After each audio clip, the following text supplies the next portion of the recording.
Le mont Uhud, situé non loin de Médine, a été rendu célèbre par la bataille qui s'y déroula à l'époque du prophète Mohammed, paix et salut sur lui. Ici est enterré Hamza, ce valeureux compagnon et oncle du prophète Mohammed, en même temps que plusieurs dizaines de ses compagnons morts pour l'islam.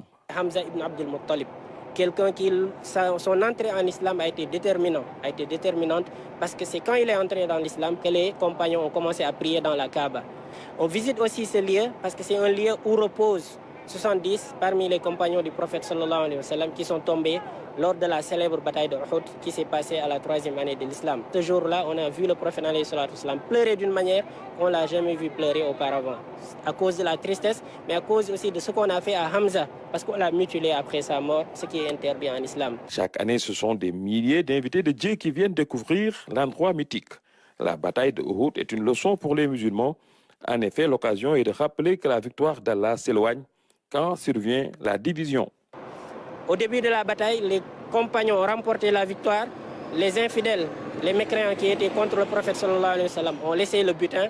Les gens qui étaient sur l'archer, ils sont descendus pour récupérer le butin, malheureusement en désobéissant au prophète Mohammed sallallahu alayhi wa sallam. Ce qui fait que les ennemis, une partie des ennemis guettaient cette descente et ils ont contourné la montagne pour attaquer par derrière le prophète Mohammed sallallahu alayhi wa sallam. Les autres qui s'étaient enfuis se sont retournés et le prophète fut encerclé, lui et ses compagnons.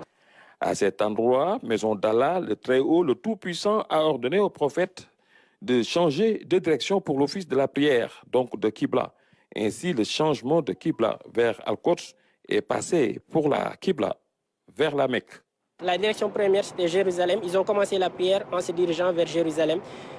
Un parmi les compagnons est venu leur dire « Attention, la direction a changé, les versets sont descendus. » C'est la seule prière qui a été effectuée dans deux directions différentes. C'est pourquoi la mosquée où se situe cet événement-là, on l'a appelé la mosquée des deux directions, Masjidou Qiblatayn. Masjidou Quba aussi, le fait de le visiter, c'est une tradition du prophète Mohammed sallallahu alayhi wa sallam. On raconte que chaque samedi, il se déplaçait, il prenait ses ablutions et marchait jusqu'à Masjidou Quba pour faire 2 rakas dans cette mosquée, qui est la première mosquée qui est bâtie en islam. Il faut savoir aussi que le prophète Mohammed sallallahu alayhi wa sallam a dit que celui qui fait ses ablutions correctement, qui se rend à Quba et qui prie, il aura la récompense d'une umrah. Je n'arrive pas à l'expliquer. C'est des moments vraiment inoubliables. J'arrive pas à l'expliquer. Ce que je ressens, j'arrive pas à l'expliquer, franchement. Et vous avez prié pour vos parents?